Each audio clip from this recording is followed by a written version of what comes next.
नमस्कार. चला तर मी कल्पना आज एक नवीन रेसिपी घेऊन आलेली आहे. तसं तर ही जुनीच रेसिपी आहे, पण करण्याची पद्धत प्रत्येकाची वेगळी असते.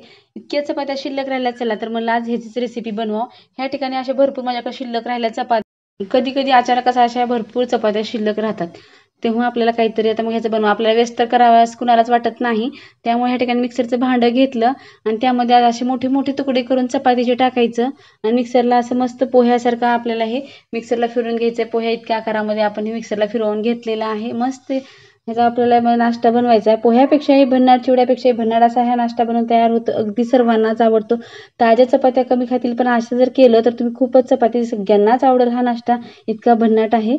सगळ्या चपात्या आता मिक्सरला मी काढून घेतलेल्या आहेत. अगदी छान पाहू शकता, मस्त मऊसर आपला एक चुरमा तयार झालेला आहे. आता ह्या चुरमा जे आहे तो आपण ह्याला फोडणी मारून घ्यायचे. ह्या ठिकाणी कढईमध्ये तेल टाकून घेतलं 4 ते 5 चमचे. आपल्या क्वांटिटीनुसार चपाती जितकी आहे त्या पद्धतीने आपण तेल वापरलेलं आहे. ह्या ठिकाणी 4 ते 5 चमचे तेल टाकून घेतलं. तेल छान कडकडीत गरम झालं की मस्त ह्या ठिकाणी जिरे आणि मोहरी टाकून घ्यायचं.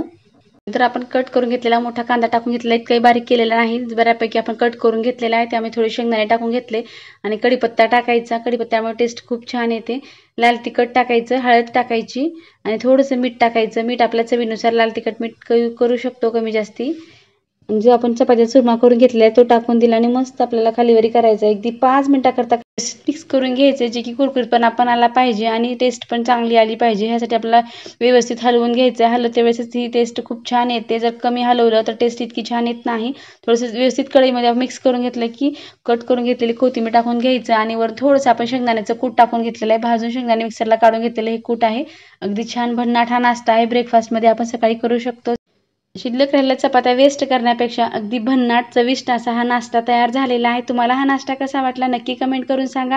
व्हिडिओ पाहिल्याबद्दल धन्यवाद. पुन्हा भेटूया अशाच एका नवीन रेसिपीसोबत.